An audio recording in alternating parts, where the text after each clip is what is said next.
think our TV star just pulled up across the street. We're going to go ahead and get started. First time ever, I'm 3 minutes late, so don't tell anybody, okay? I'll never hear the end of it. Okay, anyway, welcome to everybody. This is the Tuesday night, second Tuesday night OK2A meeting, and I appreciate everybody's attendance. And in addition to TW, we've also got at least one other candidate and a couple more showing up that will be addressing us after. No, that's not. Oh, okay. There he is, Robert. Anyway, okay. As always, we're going to start with a prayer and a pledge. And I threatened to do my prayer, so Glenn jumped in and said he would do the prayer. So, anyway, so if you'll take it off, Glenn, and then we'll get the pledge going. Would you bow, please? Our dear Heavenly Father, we want to thank you for this beautiful day and the blessings you give to us. We praise, especially thanking you for this food. Pray that it will nourish and strengthen us. We pray, Father, that we'll have strength to serve you. And Heavenly Father, we want to pray for our country as we are electing new leaders. Pray that they will look to you for guidance.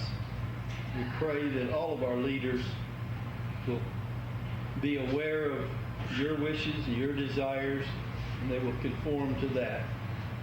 We pray, Father, that we will encourage them and help them to follow you. I pray that in your Son's name. Amen. Amen. Thank you, Glenn. Linda, welcome. And TW's not here yet, so it looks like you get moved to the top of the meeting. You got a long drive, right? You got to do the pledge. Yeah, no, I'm not. I was just saying hi to Linda. Oh. Michael, could I get you to lead us in the pledge, please? I pledge allegiance to the flag of the United States of America and to the republic for which it stands, one nation, under God, indivisible, with liberty and justice for all. Amen. Okay, come on up, Linda. Okay. And I would imagine you wouldn't mind getting out of here early. That'll be fine. What do you got, about 2 hour drive? 3. 3, Yeah, okay. 3 hours. Folks, this is Linda Murphy, and she's, if you're on Facebook a lot, you may be familiar with her name. She's been very active politically as long as I've been active politically. So, and she's working with Dr. John Cox, who is one of the state superintendent candidates.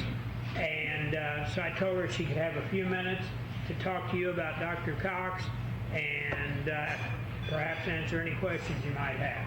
Yeah, so thank you. Thank you, Terry. Sure. Thank you. Yeah. I'm in Elk City now. I'm actually from Cheyenne, was born there, graduated high school there, lived some other places. My dad was a pastor, so we moved a few times in between there. Went to college at Weatherford. John Cox is from eastern Oklahoma, and as you know, a statewide race with 77 counties, we have a lot of territory to cover. Back in '94, I ran against Sandy Garrett and got 49.5% of the statewide vote. Governor Keating appointed me to his cabinet.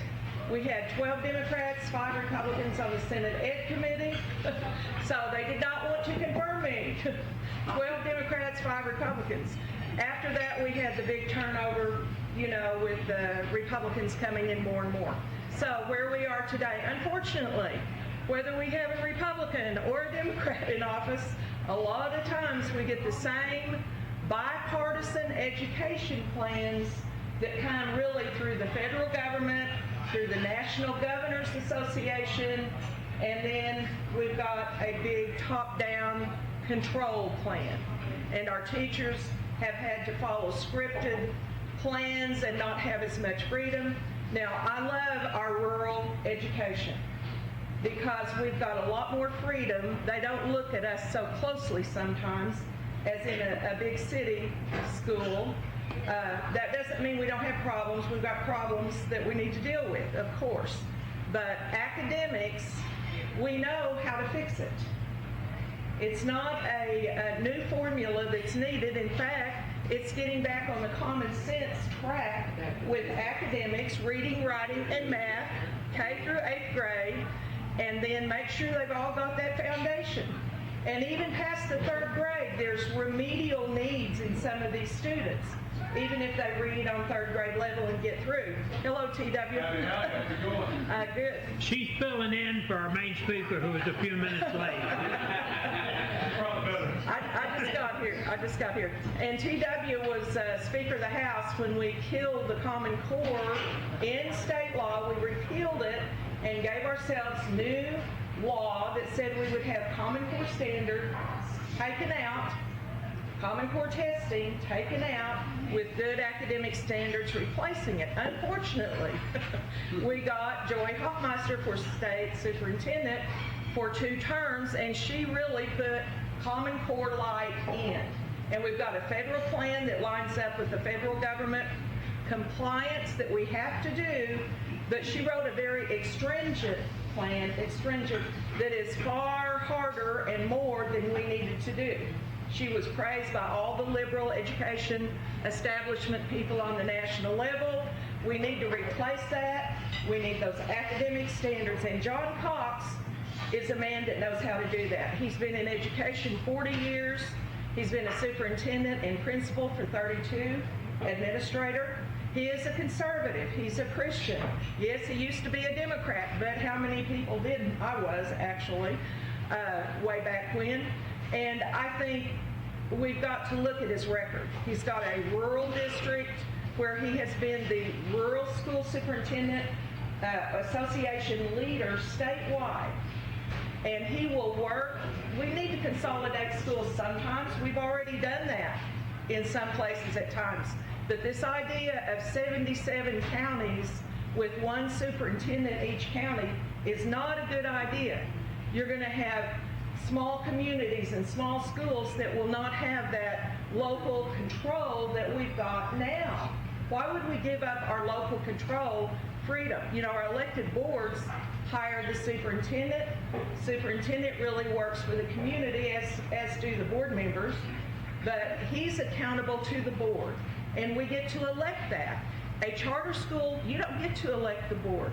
There's a place and a time for all of these choices that we have now, but especially in rural Oklahoma, which is the preponderance of our schools, most of our schools, majority as far as numbers are concerned, we need that understanding.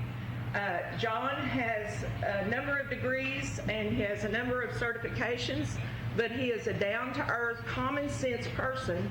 I've known him since 2013 when we fought the Common Core. He stood up publicly and did that 13 years ago. And there aren't many in office in the schools that will stand up and speak what the truth is. They just go along with the program, so they'll have that, political approval. And that's been part of the problem. In fact, when I ran in 94, I said to my husband, he said, you need to run for this office. I'm a teacher. I was a certified teacher 30 years.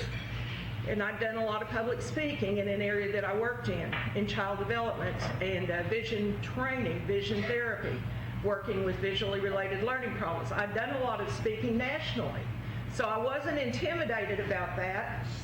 But I said these superintendents need to clean up their own house.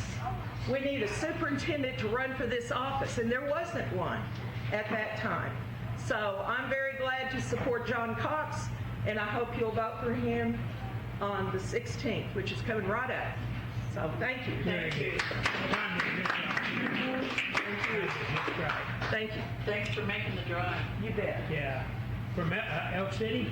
Yes, Elk City. Wow. Yeah, it is. And John is a member of OK2A also.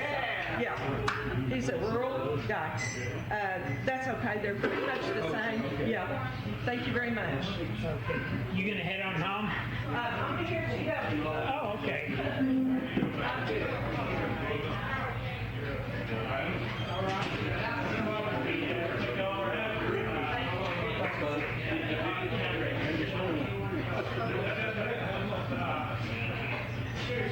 Gary, they look a little shorter. I look How much short next do you think you earned me? I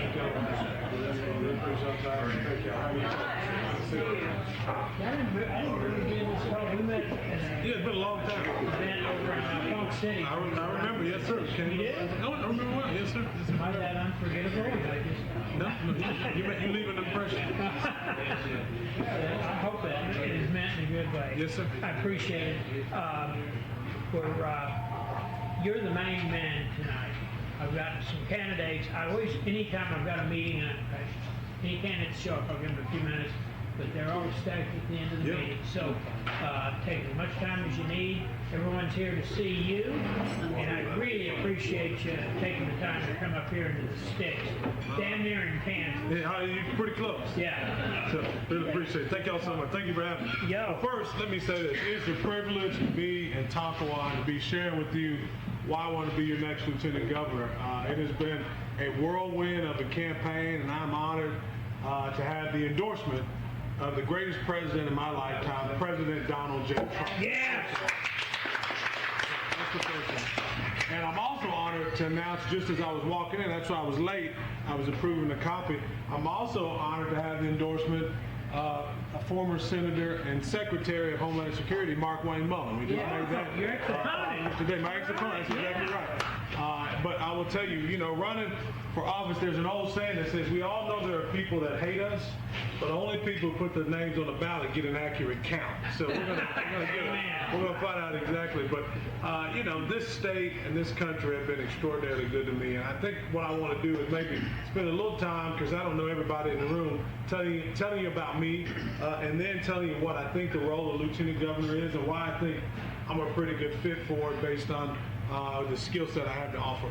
So I'm from Lawton. That's where I grew up, Lawton, America, Southwest Oklahoma. And I had the parents every kid deserved to have. My dad was a school teacher and a coach, and my mom was a social worker. So they were both state employees that worked for the state almost 40 years. They were married almost 50 years before we lost mom. They were married 49 years. And not only did my parents raise me with a level of accountability, but they also did something that that I took for granted until I became a parent.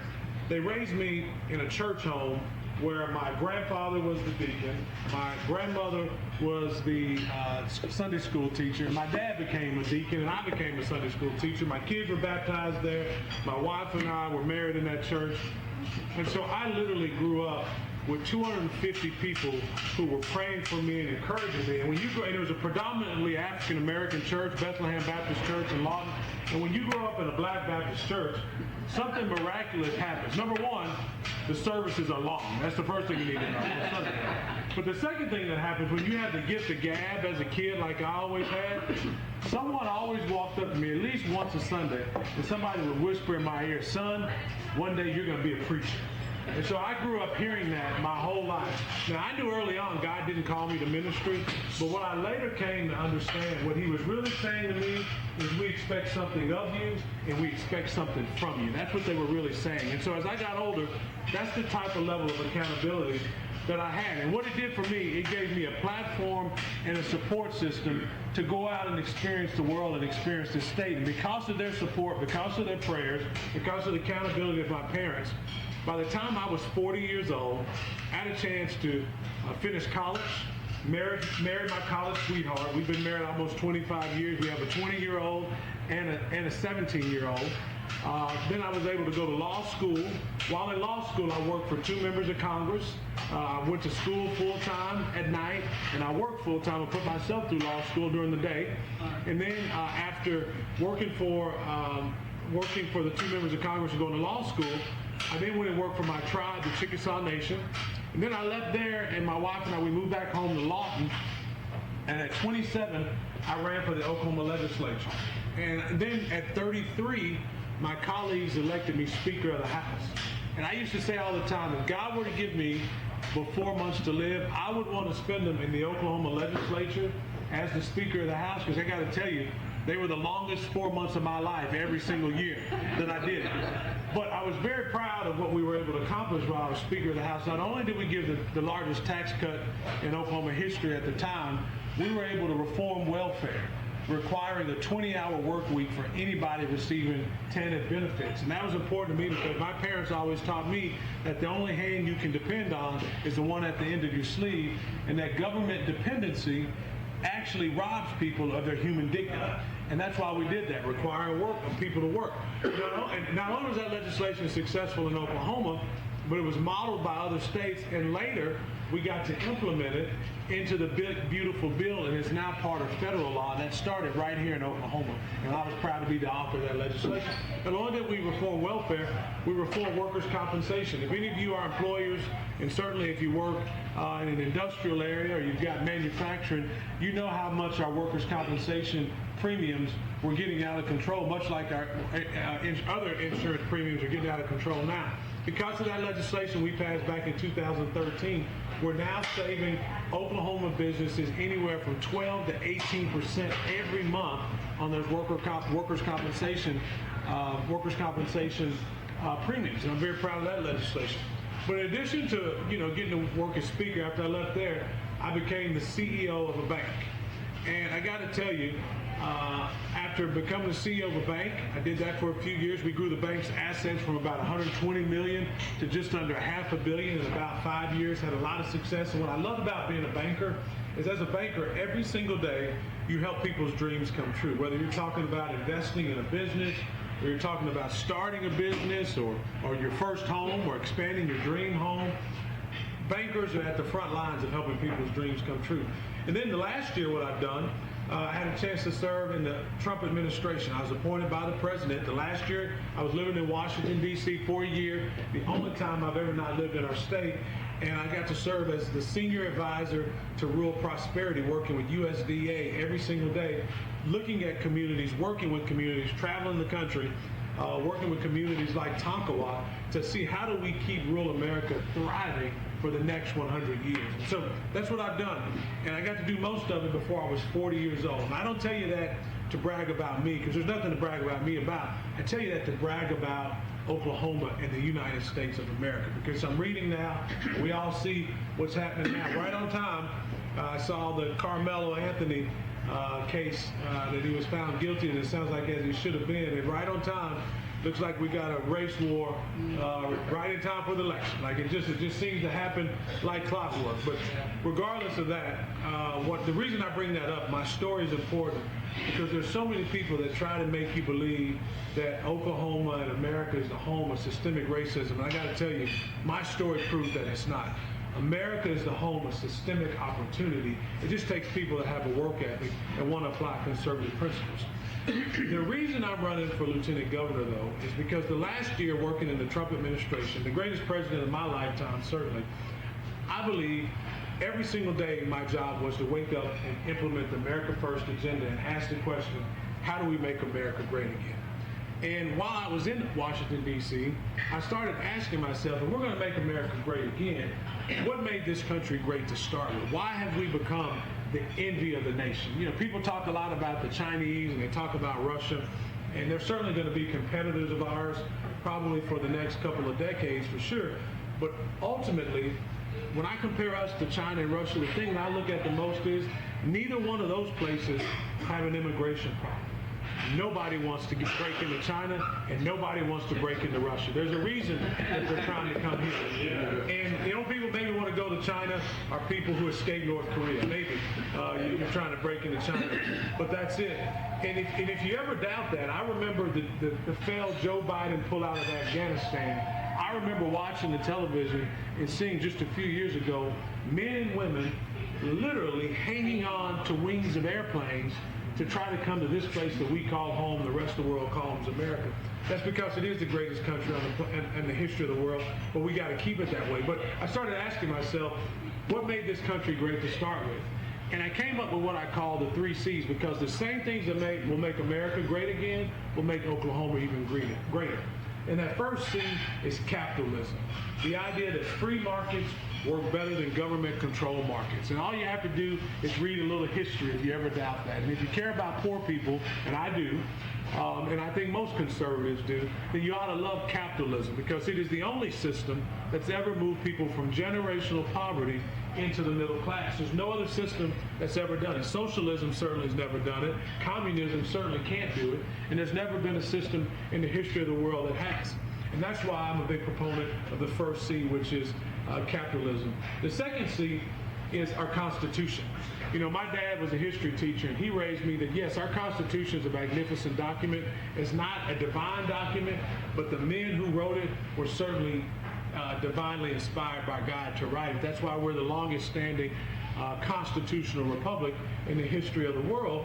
And what that idea introduced, the idea of our founding, was that the Constitution guarantees rights, not grants rights, which is a pretty novel idea when you think about it, because at the time it was penned, for in the history of the world, in order to lead, in order to govern, it didn't matter what continent you were born on, you had to be born into royalty in order to rule. And the United States was the first place that said, no, not necessarily. You don't have to be born. Anybody can rule. And that was a pretty amazing concept. But both of those two C's, capitalism and the Constitution, they were inspired by the most important C, and I always leave it for last, and that's Christianity. Our Judeo-Christian values, the idea that every single person that I meet, whether it's a homeless person on the street, the CEO of a company, or the President of the United States, or a mom taking her kids back and forth to soccer and the PTA meetings, that person was created in the image of God, just like I am, every single person. And that has dictated how we govern, how we treat people, and every policy that we have in the United States, and that's what separates us. And the reason I'm running to be your next lieutenant governor is because I believe we have to have a lieutenant governor who has that type of worldview and that type of vision for what the state can be. The role of the lieutenant governor is a unique one. Now, a former Democrat lieutenant governor, later Governor George Nye, he used to say that the only real duty of the lieutenant governor was to wake up every day and check the obituaries to see if you're the governor or the lieutenant governor. I think it's a little bit more involved than that. And I think there are really three roles that the lieutenant governor serves. The first one is to be ready to lead from day one if the governor can or won't. It's really an insurance policy you hope you never have to cash, you never have to use. And ultimately, I believe that because of how good this state's been to me, both in the private sector and in the public sector, I think I have a skill set where I can step in and do that if it needs to happen. The second role of the lieutenant governor is to be the president of the Senate. Now, that has been a ceremonial role in a lot of ways historically, but as the Senate has gotten more contentious and frankly less conservative, if we're honest with ourselves, I think you're going to see the lieutenant governor stepping in to break ties and to be involved a lot more, and probably being asked by the Senate to do it a lot more. And the third role of the lieutenant governor is one that we're probably most familiar with, and that's being the chief marketing officer of the state.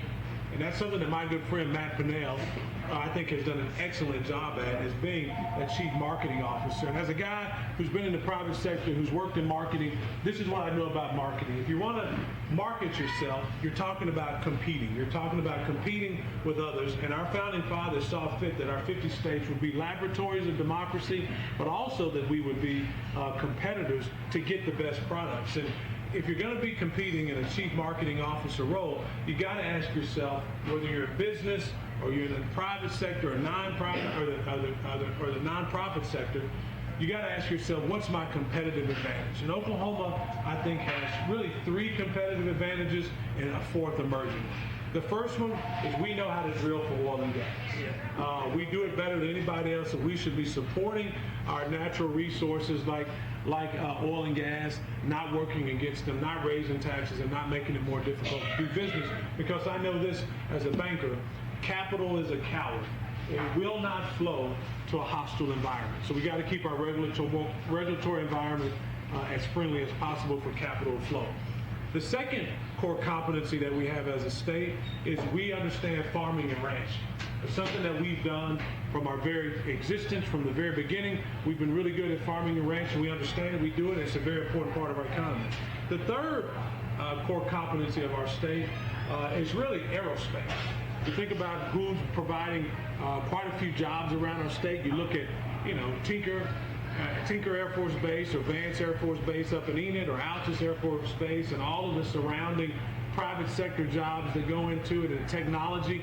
Aerospace is a big part. It's part of who we are. Thinking back to, Wiley Post and certainly our greatest patron saint, Will Rogers. It's always been a part of Oklahoma's kind of makeup.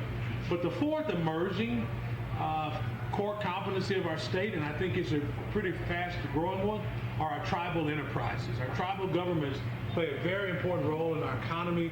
I'm a big fan of those, and I think there's a way that they can do even more to contribute to what our state's doing. And so that's the reason I'm running to be your next lieutenant governor. As I've traveled the state, the message has been very clear, and it's been this. TW, this is what we want from the people that we elect to the next office, straight down the ballot. Where you start from the governor's office or you look down to any other elected office, people are telling me the same thing. We want you to fix our roads, we want you to fix our schools, and then we want you to leave us alone. And I think that's pretty much sums up Oklahoma.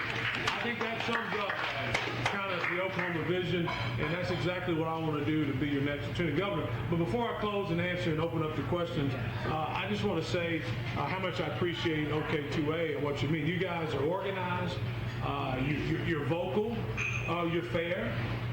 And you're engaged, and that's something that we need from our citizenry to keep elected officials accountable. Because I can tell you, as a guy that I spent 8 years in state government, you need that sense of accountability. You need people who aren't showing up to the Capitol.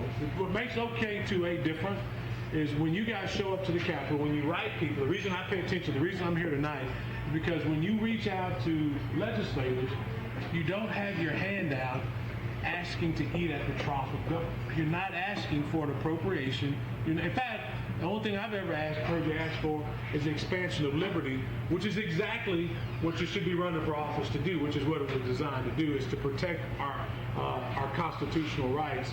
And so that's why I'm a big fan of what you do. I'm honored to be here tonight and happy to shut up and answer any questions you might have for me or comments or whatever. Okay, great. I'm going to start off with the first question. And as always, when we come to questions, raise your hand, I'll call on you. And then please get right to your question, because we've got a lot of people here that have questions. I want to make sure everybody gets the time and the opportunity to ask TW. Also, I want to read my shirt to them. Ask not what your country can do for you, ask what you can do for yourself. That's good. I wore this because you were coming tonight. I love that. Yeah. Anyway, and I've asked this question 3 or 4 times, and I've never gotten the same answer. You preside, as a lieutenant governor, you preside over the Senate. Does the lieutenant governor have the authority to pick up the gavel, bring a bill to the floor, make changes in committee chairs and that sort of thing? So your governor, there's nothing in the Constitution that I've read that explicitly prohibits it or allows it. And it's interesting because we have the longest, I think the second longest Constitution in the world, of any republic or democracy, which is interesting. But I don't know that there's anything specific that allows or disallows it. The next set of rules that you look to are the Senate rules, and the Senate rules usually give most authority to the pro tem of the Senate as opposed to the lieutenant governor. But I do think there are ways the lieutenant governor can be involved and have a voice and certainly exercise that role and be involved. There was a lot of people dissatisfied with the Senate this last time. Oh, I'm sure. They left bills on the table, adjourned early. So, okay, anyway, that's my question. Now, raise your hand. John, you're first. What is the biggest challenge facing Oklahoma over the next 4 years, and what specific action would you take as Lieutenant Governor to address it? It's a good question. I think our biggest challenges are historical ones, and this won't go specifically to policy. I'm going to take it a little step over higher and then come back and answer kind of a policy question. I think you get more. I think our biggest challenge as a state are 2. The first one is generational poverty. We've been a poor state from the very beginning, and there's never been a big set of generational wealth. Because you think about who we were as a state. I was at the 89ers Day Parade, and then, we certainly celebrate our statehood too. Think about who was here. You were either a Native American who was forcibly removed here, probably didn't have many assets. The tribe may have had some personal assets, but no personal assets of your own. Or you were a newly freed African American who came here, probably not many personal assets or generational wealth. Or you were an Anglo who came from somewhere else in America, and you probably only had the assets you had could fit on a horse or maybe in a buggy if you were lucky, right? That's who started this state. Not a lot of generation. Now we've had some booms and some busts, something this town probably knows a little something about for sure, and it's made us more resilient. But generational poverty, I think, has been our biggest challenge, and it's still plagued us. It's something that happens with generational poverty. I don't just mean, being broke. A lot of us have been broke before. I mean generational poverty. Grandma was poor, parents were poor, and you're poor too. When that happens, the way you see the world sometimes is different. And what that's done for Oklahoma is created what I think is really our biggest challenge, our greatest challenge as a state. You can write this down if you like, because I believe it with all my heart. The biggest challenge Oklahoma has is we just don't expect enough of ourselves.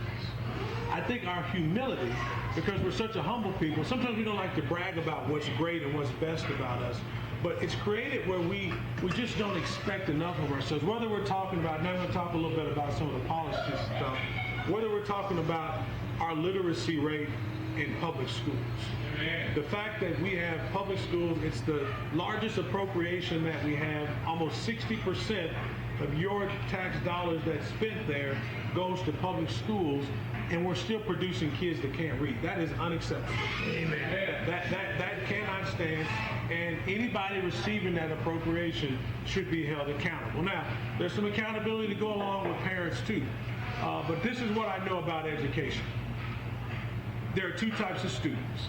There are students who have support at home, and you have students that don't. You show me a student that's got one or two parents at home, certainly, but you show me a parent that might have one parent who's making sure homework gets done, I'll show you a student who's probably going to do okay. You show me a student who doesn't, I'll show you a student who's probably going to struggle. And now there are exceptions on both sides of that coin, but the rule is still the rule.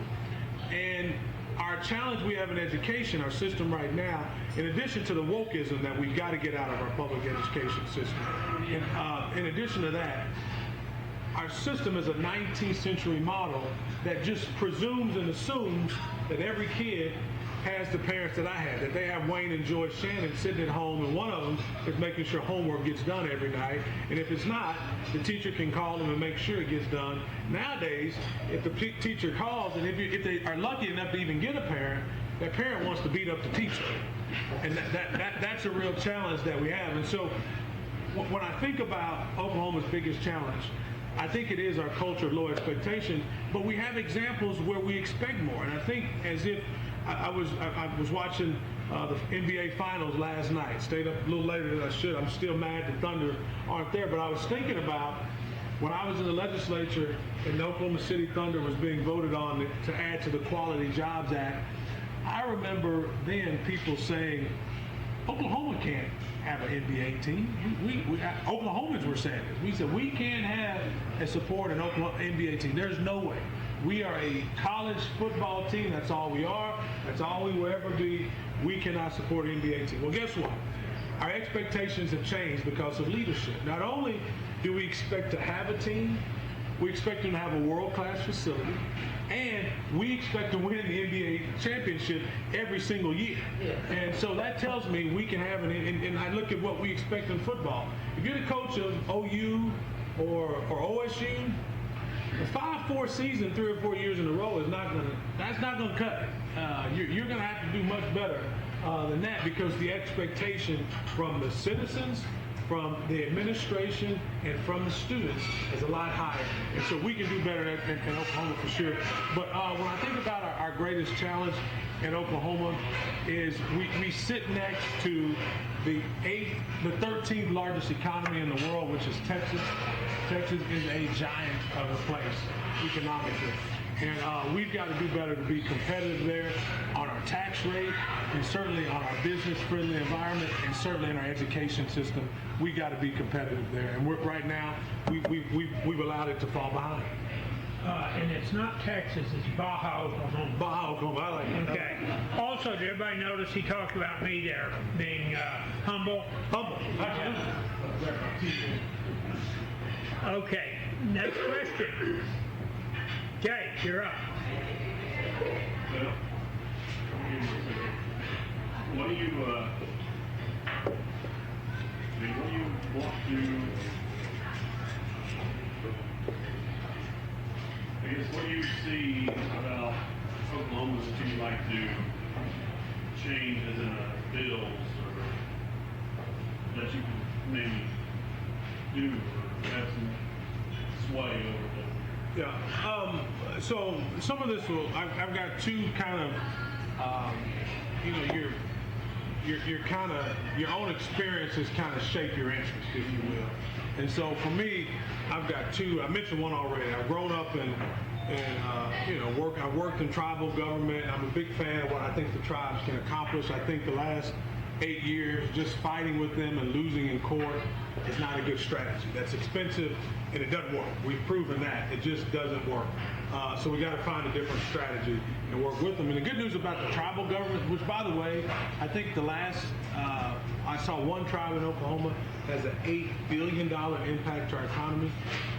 The good news about that, you're never going to open your newspaper. You're never going to open your newspaper and read that, the Ponca tribe or any other tribe, the Cherokees, the Chickasaws, the Kiowas, you're never going to open the newspaper and read they're moving their headquarters to Houston. All 38 tribal governments that are here are going to be here. You and I are gone. They are still going to be here. And I'm a constitutional conservative, make no doubt about it. And the reason I'm a big supporter of tribes and tribal sovereignty is because it's in our Constitution. Our founding fathers recognized tribes. They recognized their existence as part of our federalist system. And they said that Congress has the sole ability to regulate them. I kind of like the Constitution. I believe it. And I think the state should find a way to work with the tribes. And I'm a big fan of tribal sovereignty, but make no doubt about it, it can't come at the expense of state sovereignty. Those two have to come to an agreement and come to a meeting, and I think it can happen. It takes leadership. So that's one area that I think I can add some value. The other one, where my experience I think also will dictate kind of my interest naturally, is I think we've got to focus on our infrastructure as a state. When I was in the House, before I became Speaker, I was the chairman of the Transportation Committee. And you may remember, talk about culture of low expectation. When I came into the legislature, Oklahoma had the dubious honor of being #1 in deficient roads and bridges. We had more roads and bridges that could actually cause death and harm than any state in the union. Well, with leadership, those of us that were in the House, Republicans, you talk about the problems that Democrats cause. For 20 years, they didn't increase appropriations to roads and bridges for 20 years. From 1984 to 2004, they appropriated the exact same dollar amount. That's why our roads and bridges got so bad. And we all remember, it was embarrassing. You knew when you were crossing from Arkansas or into Texas or into Kansas by how bad the roads were. You knew it, but when you didn't have to sing the state song. You knew it, but just from how your wheels would rattle. Well, it's a lot better now. If you drive around Oklahoma, it can always be better. There's no doubt about it. It takes investment, but we're nowhere where we used to be. In fact, now we're in the top 5 for efficient roads, for efficient bridges particularly. But I think there's still more to be done in roads, particularly roads in our rural areas, working with our county governments to bring our roads, because roads are literally the intersection of economic development and public safety. And so those are the two areas that I think we can do more to, to enhance our state, and grow our economy, and create. Because I'm a limited government guy. You're never going to hear me wanting to increase your taxes. Never. There's not a circumstance that I can imagine where I'd be willing or wanting to do that. And if you don't want to increase taxes, if you want to grow your state, then that means if you're not going to increase more taxes, you have to have more taxpayers. And if you're going to get more taxpayers, you do that by keeping your tax burden low, keeping your regulatory environment low, and investing in core functions of government. I saw another hand. Alfred, you're up. Even though we all want the OTA down the way Turnpike Authority? yeah, what's your opinion on all the tribes giving information that get fees on their tags like we all have to pay? Yeah, I'm a user fee guy. If you use our roads I don't care if you're a tribal member, I don't care if you're Kansan, I don't care if you're Guatemalan, I don't care if you're Japanese. If you use our roads, you need to pay for it. The way you pay for roads is through gasoline tax, and you pay for it through your car tax. So yeah, absolutely. Competition licenses the same way. Yeah, I support that for sure. Yeah, and I think compact, all that can be done through compact. In my tribe, I'm a tribal member. My wife has a tribal. I have on the car I drive. I have a car tag. Her car does not. She's not a tribal member. And what happens there is with our tribe, I think they do it the exact way. I go in to the tag agency and I tell them I can pick out, just like I can pick out a Thunder tag or anything else, I pick out a Chickasaw tag. It's more of anything else, just a point of pride and heritage. And what I do, I pay the exact same price, nothing's different. They hand me the tag, then my tribe sends me like $30 to cover part of the cost of that if it's a new vehicle. So it's a reimbursement to me, and they collect the fees just like everybody else. That's the way it needs to be done. That's the way it should be done, so the state gets their money. I gotta say, it's the same deal. Yeah. Do you know if there's any numbers or average per year over the last, say, decade on what money the state hasn't collected that could be used on these bridges and roads you're talking about? Like, is it like $1 billion a year? I mean, if there's any numbers or anything like that where they capture the plates, how many are not, you know, they know the tribe is those dollar amounts been put together on all of that stuff that we think should be paid, it's not being paid. You're talking about on Turnpike Authority? I don't know. I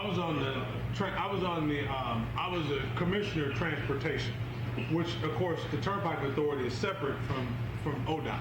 They're completely separate governing boards, which is kind of goofy to me. I don't understand that. Anyway, but what I did was, what I was shocked to find out, and I don't know if this is still the case because I've been off the commission for a while. ODOT didn't even, OTA didn't even collect on out-of-state violators. There was no effort to collect. So somebody with a Texas plate runs through, doesn't pay it. There was no effort to collect. They said it was too expensive. That's what I wanted. It costs more to go after them. And so that's now, I think maybe through technology, I know they do some stuff now, and the camera stuff gets me really nervous. I get nervous when kind of big brother. In fact, I got a big dose of that. I mentioned the last year I was in Washington, D.C., and my whole family went with me, and we brought up both cars, and I'm still paying. I'm still getting, because my kids were there too, and they're old enough to drive. And every month I would get these notices, and in fact one of them was a court notice a couple times, because they have these cameras everywhere. You go through, and they're just speaking, not on pay roads, on just normal roads. They got cameras everywhere that read your plate all over the Washington, D.C., DMV area, D.C., Maryland, and Virginia. And you just get a notice in your mail that you were speeding 10 miles over, or 15 miles, or whatever. But the problem with me is, A, my family drives too fast. There's that.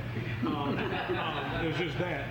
But then our mail was still forwarded. My license plate was to my Oklahoma address, and I didn't get the mail until would go to my house and then be forwarded to our D.C. address, and I wouldn't get it until there was a court. So there may be a warrant out for my arrest. Is my point. I don't know. We tried to pay all of them, but yeah. Those are the flock cameras you're talking about? Yeah. There's a real grassroots movement to squash those here in Oklahoma. I'm with you. Next question? Charlie. What problems do you see, other than the ones that we already know about the illegals that are in our state, and what kind of problems, or jobs, or housing, or whatever that they're taking away from American citizens? They absolutely are. The question, if you couldn't hear, was about illegal immigration. Over the 4 years that Joe Biden was in office, 30 million people entered this country illegally. Just put that into perspective. 30 million. There are 4 million people in the state of Oklahoma. That's 7, 8 Oklahomans I mean, that's 7 new states that were here. Now, I don't think it was by design. I think the Democrats, when you factor in illegal immigration, you factor in nanny state status, where I'm going to give you free housing, free money, and free health care and free education, and I'm going to have an open border. Eventually, I'm going to let you vote. That's exactly where this is going. And so, thank God, Donald Trump and Mark Wayne Mullen put an end to it. There were not. In fact, who would have believed a year and a half ago that we would be down to 0 crossings for a year? Literally, it has stopped. It's literally stopped at the border. And so, but they're ones that are here right now. The first thing we need to do, in my opinion, is we need to shut down all of this legal immigration right now until we get a hold of the illegal immigration. That to me is one of the bigger problems, and I know it's controversial because I know there are businesses, but I've got major questions about these H-1B visas. I think it's an insult to Americans to say that Americans can't do these jobs. Well, as long as we've got qualified, educated Americans without jobs, I don't think we should be hiring people from other countries to do it. That to me, I think is an abomination. I think it undermines our very republic. But specifically to illegal immigration, there is no question that it's a drain on our resources. Whether we're talking about health care, we're talking about what we do in terms of our education system. The number of students in Oklahoma City, I'm a resident in Oklahoma City now, over 60% of Oklahoma City public schools are Hispanic. Over 60% are Hispanic, and a big, large number of those students speak no English. That is a problem. That is a major problem. And so when we talk about one of our greatest challenges as a state, as a nation, make no doubt about it, it is illegal immigration. Now, you had to first stop the bleeding. I mean, that was the first thing. But the next thing we should do, state resources should be committed to working with Homeland Security to send these people home. Amen. They need to be sent home. And don't let anybody try to tell you that's racist, that's not mean, that's not unchristian. That is actually, I always tell people, listen, the place where I want to spend eternity, heaven, it's been very clear to me, everything I've read, there are 12 gates in heaven. 3 gates in the east, 3 gates in the north, 3 gates in the south, and 3 gates in the west. And where there are gates, there are walls. There's a reason. If heaven has walls, I think we need to have them too. So, long answer to your question, I think illegal immigration and what we've seen happen there. In fact, I mentioned earlier the Afghanistan, pullout that was a failure.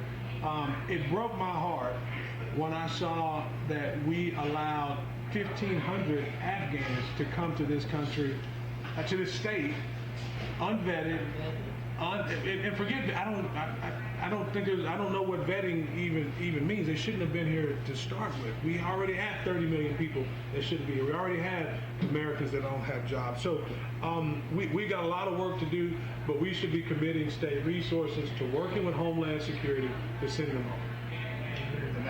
That's unclear. I mean, that to me, that's as clear as it gets. Man.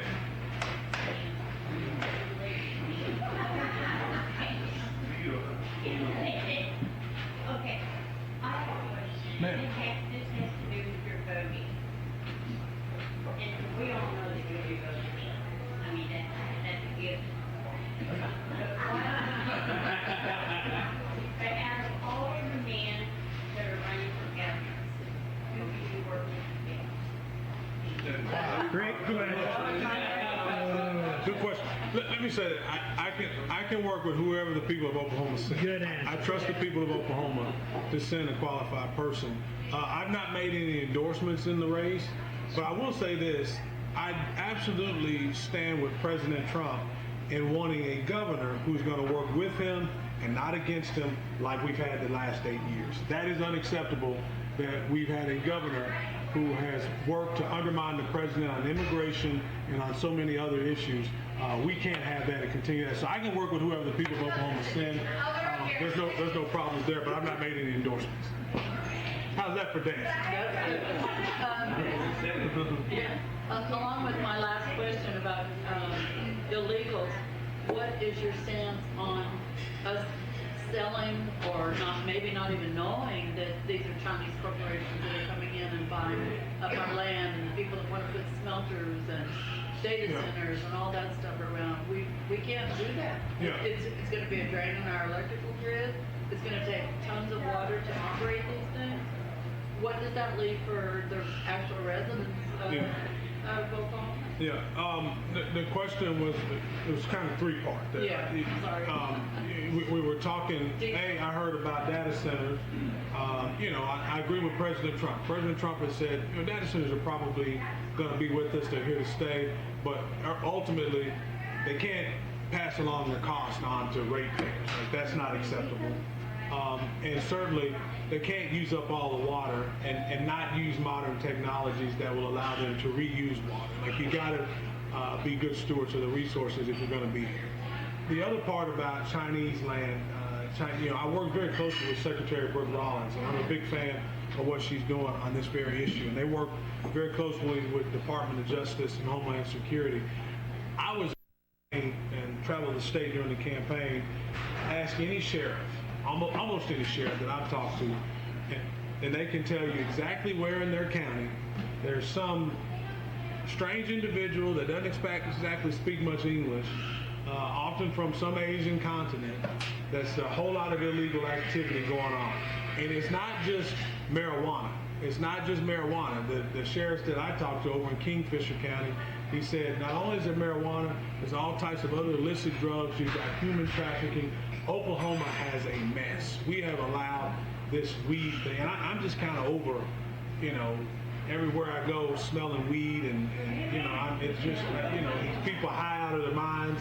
I mean, I get there are some medical purposes for marijuana, and I think, doctors, have an ability to use it for that, but you ain't convincing me all these people are dealing with anxiety. That everywhere I go, it's not just anxiety. But what we've done, because of poor leadership, we've allowed the state to be overcome and overrun with it. And so we did it to ourselves because of the current leadership, in many regards, that have allowed this to go unchecked.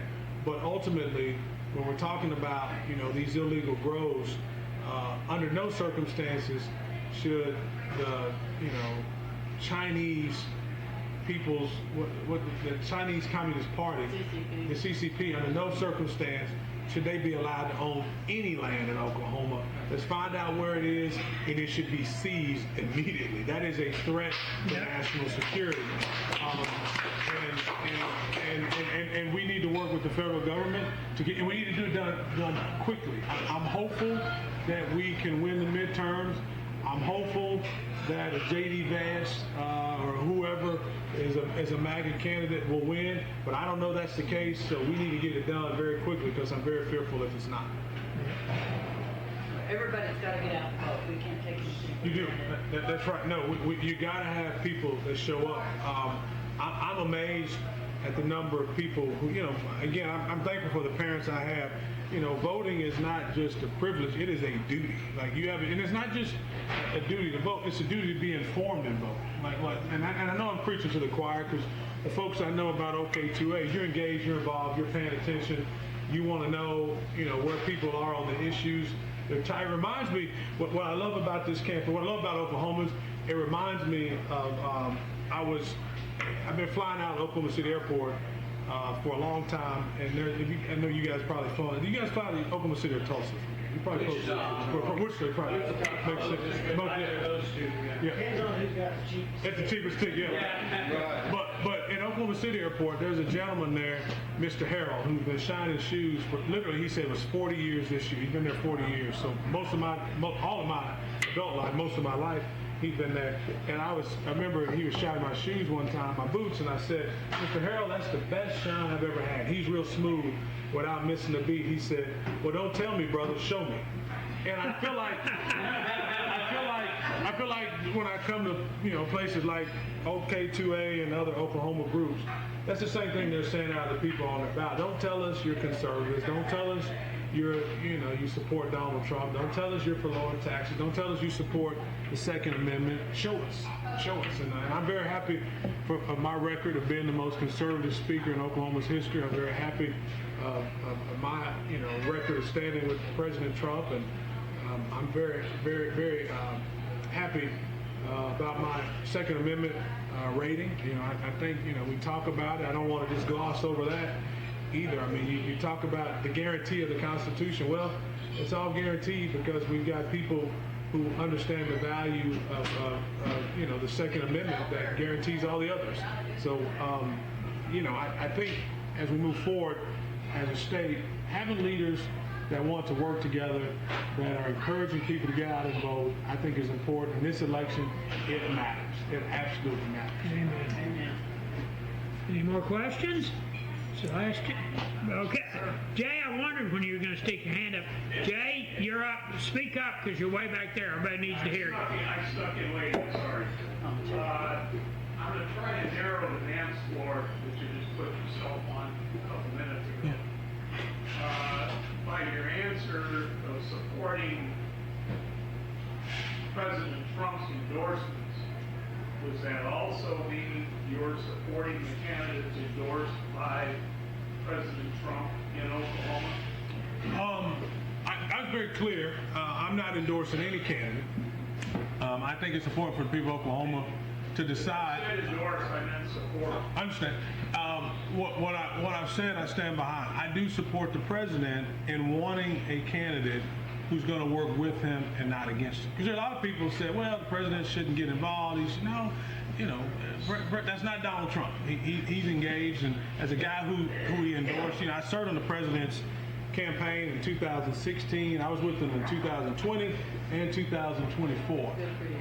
And I think he's been a transformational figure. And I'm disappointed that Oklahoma, we are the reddest state in the union. We are absolutely, and I'm proud of that. We are the reddest state in the union. And the fact that we haven't been able as a state, because of our state leadership, to stand with President Trump, especially on immigration. I mean, the fact that the SAFE Act isn't passed yet, that is unacceptable to me. But having said that, I've not made any endorsements, and I haven't been asked to make any either. But I do think we need somebody that the president can work with. So I applaud him for getting in. Sir. At this point in time, what do you feel your long-term political aspirations are? You kind of asked. I've been blessed to work in the private sector and to work in the public sector, and I've had some failures. I've had some successes. I've won elections. I've lost elections before. I always take it one election at a time. I mean, my wife asked me, "Are you going to do this for 8 years?" I said, "I don't know." I said, "I definitely want to do it for 4." But I do feel called to public service. I think of it as ministry. I really do. I know people like to say career politicians, and I get the sentiment, and I think there's a lot to be said for that. I think our founding fathers. I'm a big fan of term limits. I'm glad we have them at the executive branch and in Oklahoma at the legislature. I think we need them in Congress, to be honest with you. But for me, I see it as ministry, and what that means is you take the gifts and talents that God's blessed you with, and my spiritual gift is discernment. And if I've got any other superpower, I've never been the smartest guy in the room, but what I'm pretty good at is building teams, putting people together, kind of finding people that are smarter than me, that think differently than me, putting them in a room, and kind of guiding us to get to a consensus and to get to a destination. That's what I'm good at. And so, for me, what I plan to do as Lieutenant Governor is to use a skill set over the next 4 years. If the people of Oklahoma, if I'm blessed enough to elect them. And so, no plans about any other election. I'm laser focused on this one for June 16th. I think, the stakes are pretty high for Oklahoma. I think we have to have conservative leadership, people that respect the Constitution and respect the voice of the people. Listen, I haven't, we've traveled, I won't say we've been to all 77 counties because we entered this race a little late. I wanted to do that, and the team just said, you can't, there's just not enough time. I wasn't able to get in until January. He said, there's just not enough time to make that happen. And so we haven't, but there's not many places I haven't been in the state is because I really do love this state. It's been extraordinarily good to me and to my family, and I do believe to whom much is given, much is required. So even if I'm not in elected office, if this doesn't work out, I've lost elections before, I'll still find a way to serve and to be a contributor, I think, because we gotta preserve this place for the next generation. The idea that what I would hate, I'd hate to close my eyes in death and be the first generation of Americans that didn't hand their kids and grandkids a better America, a better Oklahoma than the ones, and we're on the verge of practically doing that. We're almost to the point, because everybody I know from my generation and before, everybody that I know lives much better than their parents lived, for sure. They have a much better life than the ones. I mean, my parents were born into a segregated Oklahoma. There were very specific limits on what they could do. You think about, the United States of America. I think a lot about we the people and what that means. You think about in Oklahoma's history, in America's history. When we the people was penned, the concept was there, but in reality, it didn't really mean every single person in this room. If you look like me, we the people really didn't include you. If you were a woman, we the people didn't quite include you either. You couldn't vote. In fact, if you were a white male who didn't own property, it didn't really include you either. But every generation, we've expanded who we the people, and we've expanded that. Now, the liberals, they want to expand that to people that aren't even Americans, which is bizarre to me. But we the people, we've got to do our part to preserve it, and I think we got to find that time. I think President Trump bought us some time, because I think all the time, I don't mean to be,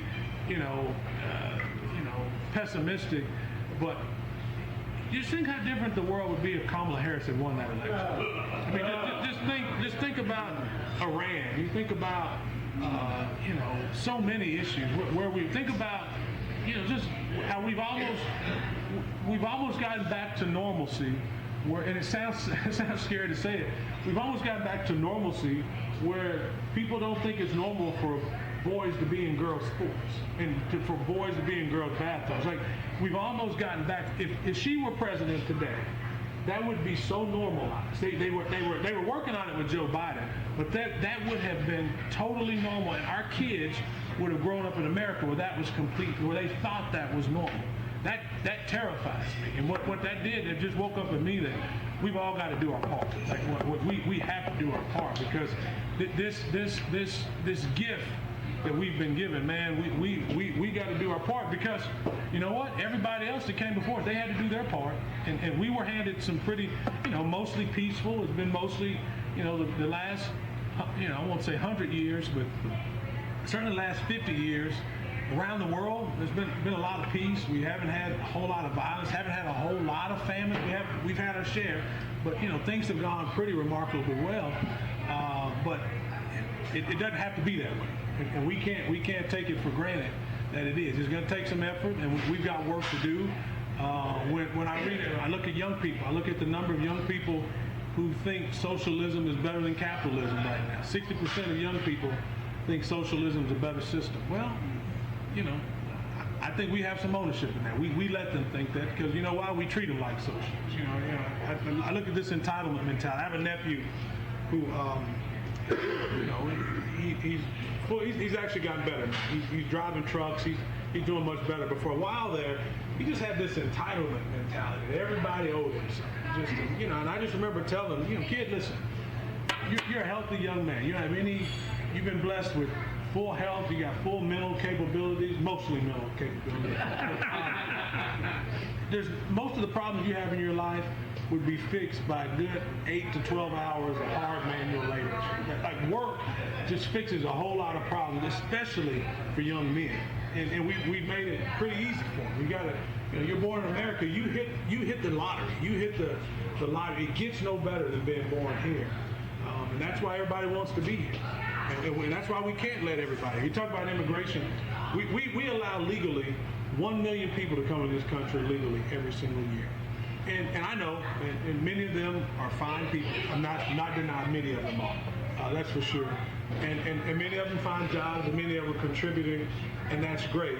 But no other country lets in 1 million people a year. We immigrate more people than anybody legally, and that doesn't even mention the ones that are trying to get here illegally. There's a reason they want to be here, but we got to keep it there. We cannot import the third world and not expect to become the third world. We will be if we're not careful. I'm sorry, you got me on my soapbox now. How much time we doing? We're doing fine. You got the stock market. I noticed as I'm speaking, it's going up. So. Yeah, as a matter of fact. They say success is like an Indian rain dance. Timing is everything. Time for one more question. Is there anybody here that has another question? Sir? Okay, yeah, Nathan, you're up. Nathan is our vice chair of the K County GOP. Thanks, sir. The state senate and state house recently have become fairly notorious for not carrying certain legislative bills. Would you support a rule change or anything now that would require some sort of fairness in actually carrying those bills? And let me take a long answer to that question because it's important. The process, as you know, is designed for bills to die. All along the way, there are mechanisms for legislation to die in the legislature. And for the most part, let me tell you, that is a good thing. I always say when the state legislature sine dies, the state can breathe a sigh of relief because that means your life, your property, and your liberty are no longer in danger for the next 8 months that they're not in session. Because literally, they have the authority to put all of those in danger. And so when they sine die, it's a good thing. I don't want, like a lot of these liberal states where they're in session year-long, like Congress is, where they just keep coming up with more legislation and more bills. That's a problem. So limited government is important, and the way that you limit government is by limiting how much great ideas people think they can have. So I think that's a good thing. The problem that I see now is it's become almost personal. I don't like the personal stuff when it becomes about personality and pettiness, which is what I sense. I don't know. I'm not there in the room. But I was Speaker of the House, and we killed a lot of bills.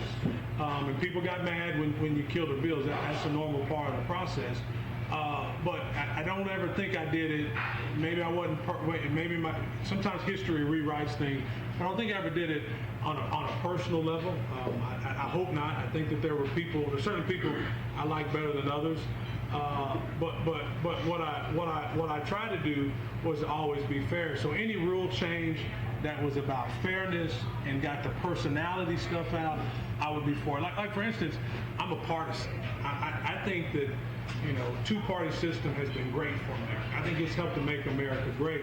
Now, I think partisanship has gotten a bad rap in the last probably 15, 20 years for sure. I'm not for the personal. I don't go out and call people ugly names and berate their character. That's not what I'm about. But I don't think that's what partisanship is. Just because somebody disagrees with me, that doesn't make them evil. Now, it does make them wrong, but it doesn't make them evil. And so, long answer to your question, I'm supportive of any rules that are about fairness and about people having a voice. But if it's just going to open the floodgates for more bad legislation from the Democrats, I'd be very, very, very careful of that, because I know I do appreciate in the rules. I haven't looked at the rules lately. I know when I was there, you did have a discharge petition. That there was a mechanism to relieve the valve for when leadership does get heavy-handed, because you do need, we recognize in a republic, in any type of democratic process, you got to have a protection of minority rights. That's what makes that's part of what makes our system work, is we do protect minority rights. And I think what I hear you saying, if the minority is being trampled on, there's got to be a way to work. And because I tell you what, now this is me as Speaker of the House, under no circumstances would you ever find me, because I think it would be a real misjudgment to find myself governing by aligning with the Democrats. I think that's a really big problem if you start doing that. And so, if there's a rule change that's about fairness, I can't imagine I'd be against it. But obviously I'd have to see it. Are you familiar with State Question 840? Remind me what it You know is. Charlie Key? Yeah, no, Charlie Key, yeah. It's something he put together. It's related to, well, he wrote a book recently, and he's on a campaign Yeah. to get more representatives and senators' bills to the floor. And that's on the ballot. That's on the ballot November, right? I don't think he's gotten the signatures yet. Collecting signatures for it. Yeah. Yeah, it's still to be determined. Yeah, he's working. Okay. Do you have to head home, or can you hang around for a little bit? I'm going to head out, but I want to say this in closing, just real fast. As I was driving up, I was thinking about what I was going to say, and I was thinking about, I got a little reflective, because I think last time I was in Tonkawa, maybe I was in the legislature when I was speaker, and I was thinking about my daughter. She's 20. She's going to be in the Miss Oklahoma USA pageant this weekend. Oh, great. And I was thinking about when she was a little girl, and I was in the legislature. I remember she must have been 5 or 6, or maybe 4, maybe younger. And I remember she had been asking me and her mom about the Barbie dream house for Christmas. So I was thinking about the Christmas Eve. You know, it's 3 o'clock in the morning, and I'm trying to make heads or tails out of these directions to put this dream house. You guys already, I see some mom and dads, you've been there with this dream house. You know, I'm practically got to be an engineer to put this together. So I'm trying to make heads or tails, and I can't make it out. But I know you talk about expectations. I knew, I was panicking because I knew in about 3 to 4 hours, that most beautiful set of brown eyes were going to come running down those steps, expecting to see that Barbie dream house. And so I stopped a minute and I thought, all right, TW, this is just a puzzle. Really, these directions are just a puzzle. And when you're doing a puzzle, what's the most important piece of a puzzle? The last piece, the corners, the last one. People always say the corner pieces. And those are important. But I'm going to tell you the most important piece of a puzzle. The picture on the box. You gotta know more than anything what it's supposed to look like when it's all said and done. And what I love about this group, the OK2A, what I know about your statewide director, I know about your leadership, I know that you're a statewide community. What I love about you is for so many people in this community, you are the picture on the box. But I believe if we've got the right people at 23rd and Lincoln in Oklahoma City, I'm just naive enough to believe that Oklahoma can elevate our culture of low expectations, and we can be the picture on the box, not just for the rest of the nation, but for the rest of the world. But it takes us working together and have leaders that have that vision. And I'll say this in closing. I want you to know, before I got here, we have to, right now, because we're a week out from the election, literally 7 days out from the election, probably right at 7 days, about 7 o'clock, when the polls will be closing. We have to report now daily any contribution we get over $1,000. So I've been looking at my contribution and looking at my opponents too, if I'm honest, to see who can donate to them. But I've looked at my contribution list. I want you to know I can't find one Somali daycare owner that's giving me $1. Not one. I can't find one. There's not one Somali daycare owner. That's the good news. The other part of that piece is, if I'm going to be successful though, I need Oklahomans to chip in. So if you like anything you heard tonight, I would be honored for you to be a supporter, to sign up. We still got a week to go. If we're in a runoff, we'll have even more time. If we make it on Tuesday night without a runoff, we'll be in the general. And I've looked over to the other side, and you don't want the guy that's running as a Democrat for lieutenant governor. That's all I'll tell you. I've looked at him. So anyway, please go to votetwshannon.com. I've got some yard signs in the back. If you'd like to take one, please do. And we've also got contributor cards. We can certainly use the cash. Thank you so much. Yeah, thank you so much. Thank you for having me.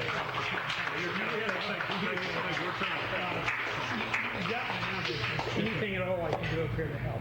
Yes, sir. Just ask. Okay. Don't take the last sign. I want it. I'm going to get it now. I want one. And we've got other candidates here that have got a few minutes to talk.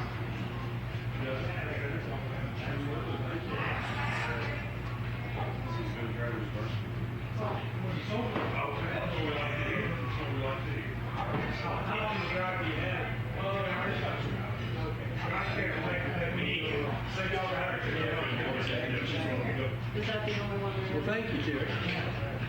Okay, folks, I've got I've got three other candidates here, and I'm going to give them each a few minutes.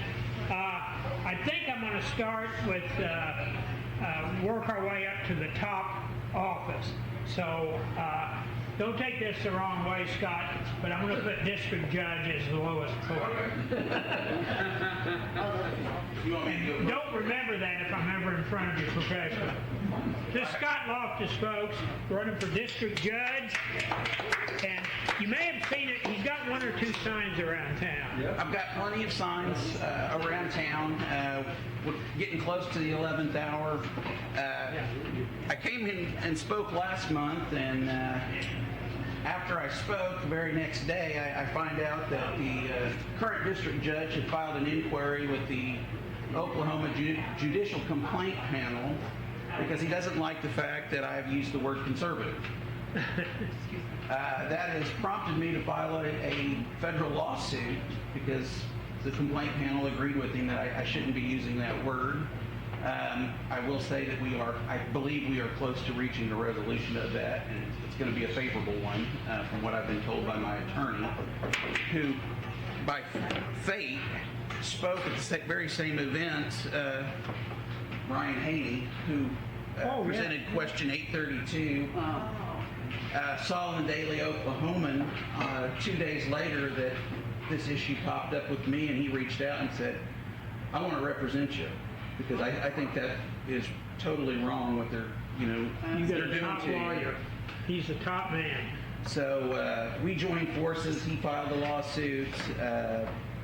The Judicial Complaint Panel has hired John Eccles to represent them. He reached out to Mr. Haney, and they want to negotiate and resolve my issue. So we expect a favorable outcome soon. So that's what's happened since the last time I spoke here. I will tell you, my opponents are of the belief that the people that are supporting me are just a very vocal minority and won't actually show up and vote. They're wrong. I don't know. I wouldn't want to tie my hopes to that if I were them. I will agree with them. There are people that have very strong feelings that are backing me because they've seen what's gone on up in Newkirk, the circus that goes on up there, and they're tired of it. I am the only candidate, as I said the last time I spoke, has talked about bringing change up there. My other two opponents are for the status quo, and I know they don't like me using the word conservative, but I will use the word liberal to talk about, about them. They didn't submit that inquiry. They are both very, very liberal, much more so than myself, and I being the candidate of change, if that's something that you want to see, I'm the only candidate that's going to bring that change up there. And I would appreciate your votes. Next Tuesday, I think early voting starts Thursday. Yeah. If you're not going to be here. So please do, if you're not going to be here next week, please go vote early. You can do that up in Newkirk at the court, next to the courthouse. And it only takes a couple seconds to do it. Yeah, it's a lot quicker from what I've been told. I think I actually voted early in the presidential election. So, again, I would appreciate your support because my opponents are counting on my supporters to be just a vocal minority that won't actually show up. So I would love to, prove them wrong on that. Appreciate you coming by tonight. I got some leaflets if anybody wants one. I'll take them. Actually, I'll hand out a few. Sure. Okay, and then we've got Madison Boley, who's running to replace John Pfeiffer, who was turned out, and this is, I think, the fourth meeting. So he's been campaigning hard. So take a couple of minutes. Absolutely. Okay. We'll speed it up for you, Terry. I know everybody wants to get home almost 7:30 here, but Madison Boley, live west of Perry, farm and ranch down there. Christian valued, common sense man. That's what I'm going to take to the Capitol for you. Very simple for me. Very better roads, better education. Loved hearing TW talk about those two things for us. 50th in education is unacceptable. Our infrastructure is unacceptable. You put a blindfold on a person driving across I-35 and they know exactly where you're at. Yeah. Right when you go across this Kansas line. We got to improve our state highways, most importantly, and then get back to an infrastructure base for us. Our water districts are failing completely. People of Tonkawa already know that, 100%. But common sense, Christian values going back to the Capitol for me. That is my basic message for you guys. I know everybody's tired of probably the mailers, tired of the TV commercials for the higher up stuff. I get it. Give us 7 more days for us, and then you'll go back to bills and regular car commercials on your TV, I promise. But I appreciate you guys. Appreciate the few minutes. Thank you, Terry. I'll stick around if anybody has questions. And hey, the answer to the TV is get rid of your TV set. I've been 10 years without one. Smartest thing I've ever done in my life. Jaden Terrazas, who is running for Senate District 10 to retire Bill Coleman. Yes. And I know Bill, and consider him a friend.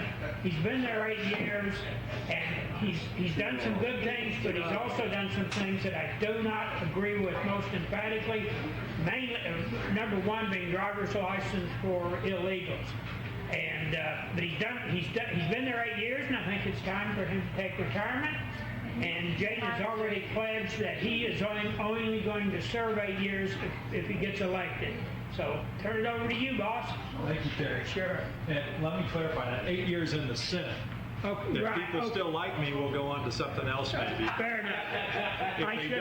I understood that. I should have been more specific. If they don't, I'll just go home, and that's okay too. Thanks for the introduction, Terry. I wanted to come tonight. I knew TW was going to be the main one, but the start of our campaign was actually, the first public event was this meeting in February. Yeah. So we're kind of starting the campaign here at Mary's, and now we're essentially ending it here at Mary's. Our last event, besides door knocking and everything else, is tonight. So thanks, Terry, and for all of you. Many of you were there in February when we announced more officially. So you've heard it all before. No lobbyist money, only 2 terms. It's time for a change at the Capitol building. I think almost everyone else here tonight has said that for their respective races. And for too long, the Oklahoma City Capitol has been governed by special interest and the money. And everyone likes to say that, but I think over the last 6 or 8 months of my campaign, we've proven it to you time after time after time, because you have people who on their mail cards are posting pictures with a Photoshop of President Trump and then turning around and voting to give illegal aliens driver's licenses and Medicaid and everything else. That can't be the same person and them still tell you the truth. And that's one of the reasons most of those people that get elected don't come back to meetings like this until it's time to get reelected. And so you may have got a text today that showed a picture of my opponent with Mark Wayne Mullen. Do you think Mark Wayne Mullen wants to give illegals driver's licenses and Medicaid? Good point. It's kind of his job not to. And if you read that text again, you'll notice one key word was missing: endorsement, because there wasn't one. And so I said in a video on Facebook last night or the day before, any new information that comes out this week, you should discard. Because if it was true, and if it was pertinent, they would not have waited until the last week of the election cycle to try and get you to believe it. And so one thing I will tell you that's new information tonight, and the only reason it's new is because you don't have to report your finances until certain deadlines. And so we have what's called a pre-primary report, which is all the money you've spent and raised since April 1st to June 1st. And then we have continuing contribution, which is any money, like TW said, any donor over $1,000 that you get in the 2 weeks before the actual election date. So I put all those reports together last night of mine and of Coleman's, and here is where our entire campaign's finances rank compared to each other. Listen closely. My campaign, total raised, total dollar amount raised, $51,001, okay? Total Coleman campaign raised, $184,000. That is probably a record for Senate District 10 of money raised. Yeah. Here's where it gets interesting. Would you like to know the dollar amount or the percentage of those dollars that came from outside of District 10? 95%. We're sure you got both now. My money, 9.6% outside of District 10, which is the equivalent of $4,900.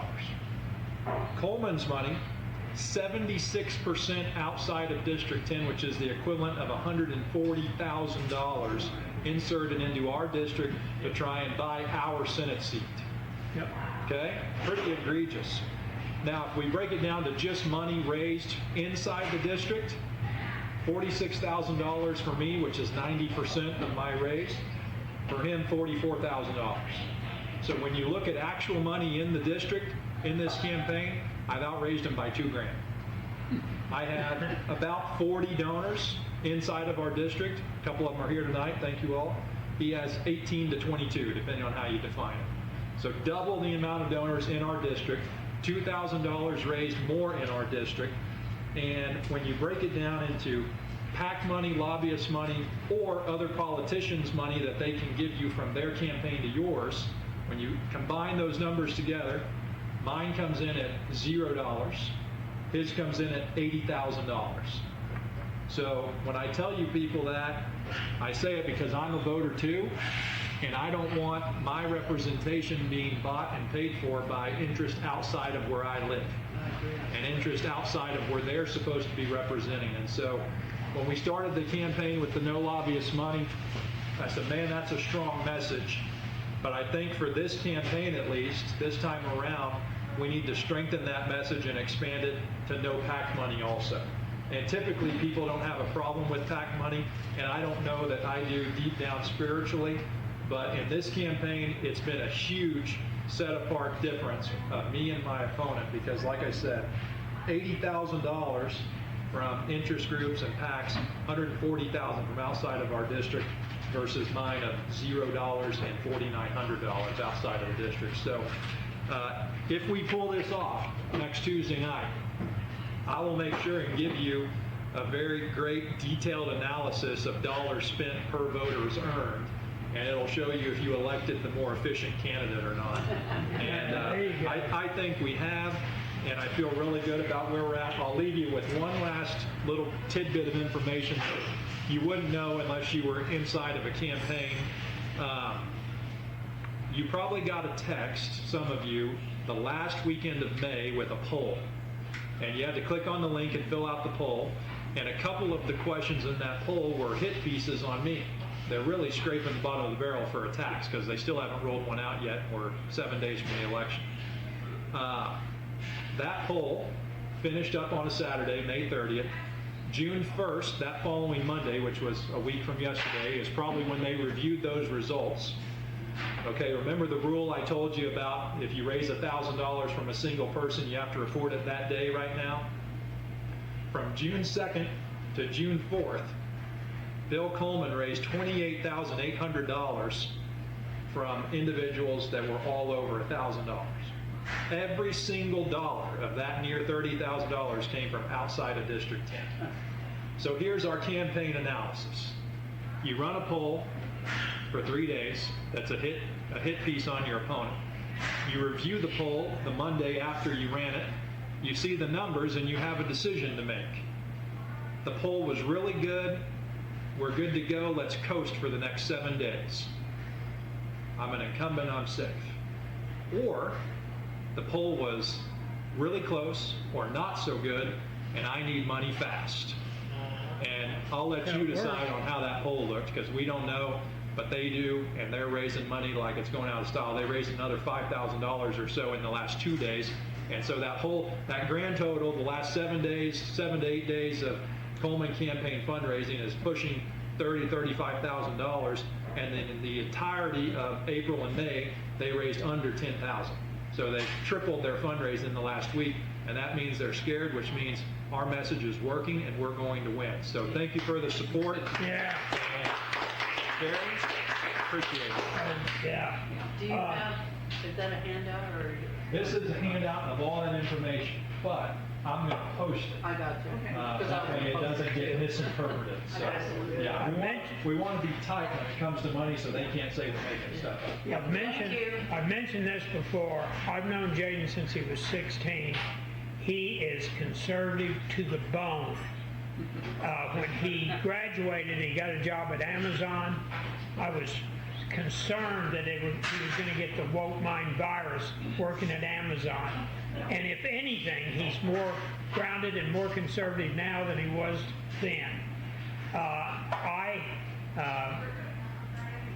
Jaden has the OK2A endorsement from Don Spencer. I am personally endorsing Jaden here in Senate District 10. I'll go public on Facebook with that right away. But I announced it at the candidate forum for District 38 last Saturday. But this is the man we need at the Capitol. He's honest, he's hardworking, and he's smart. He's a smart guy. You oversaw, what, 1,200 people at Amazon? 1,200 hourly employees and 28 managers. Yeah. He's a problem solver. That's why he climbed so high and so quick with Amazon. And that's exactly what we need down there, folks. So get out and vote. The turnout is dismal every preliminary. And this is so important. Actually, this is more important than the vote in November because the Democrats haven't won anything in, 20 years. So in that regard, this vote a week from today is more important than the November vote. So please get up, get out, get your family out, get your neighbors out. If you have friends that need a ride, give them a ride down there. I guarantee you they're not going to have to stand in a long line, so it won't take you long. Go ahead, yes. I'll just add, whoever wins the governor's office, the lieutenant governor's office, or any of the other statewide offices, doesn't matter at all if the state senate is still run by liberal Republicans. Amen. Absolutely. Yeah. Amen. All right. And I do have signs if anyone doesn't have them. Yeah. Grab a sign. Get a sign in the yard. Robert, you're up. We're going to hear very briefly. Yes, sir. Because it's 7:34. No, I understand. Yeah. So the one thing I'm going to bring up. U.S. Law Shield. This is. For those of you that are members of U.S. Law Shield, it's a reinforcement. Yes. For those of you that are not members of U.S. Law Shield, this will explain why. When it comes to a self-defense incident, you don't know who, you don't know when, you don't know where, you don't know what time. There's only two things that you do know that you have control over. One is how you respond in that incident. And that's where folks like Glenn Cook come to play, other instructors that OK2A may know, is getting trained to learn how to protect yourself so in that incident you respond properly. The second thing that you have control over is what happens afterwards. And that's where we come in. As a member, you know that when you call that emergency phone number on the back of your card, it's only your attorneys answering the phone. You know that if they need to come on scene to come get you to keep you out of jail, they are coming on scene at that incident to keep you out of jail. And you know that you don't have to figure out the tens of thousands of dollars to pay for that attorney or those attorneys, no matter how many it takes for your case. Because as a member, you're never going to have to pay a penny for them ever. Don Spencer asked us to come to all the meetings that we can make it to because of the fact that he believes in our program and he wants us to get taken care of. Because one of the board of directors, when he needed to make that phone call after being a member for only 2 weeks, we took care of him. That's when we'll take care of you. So if you're not a member, I implore you, take a few minutes after the meeting. Let me at least give you a chance to check it out with that free 30 days. It gives you a chance to see everything 100% so you can make the final decision for yourself. Thank you for your time. I understand how valuable it is, and y'all have a good night, all right? I've been a member for 5 years, yeah. I've been a member for 5 years. It's been money well spent. It's like buying insurance for your car or truck. if you carry a gun, you need something like U.S. Law Shield. Folks, I appreciate everybody coming, and you late hangers hanging on till the end. And we had a good meeting. Boy, I tell you, TW is a hell of a campaigner. He really is.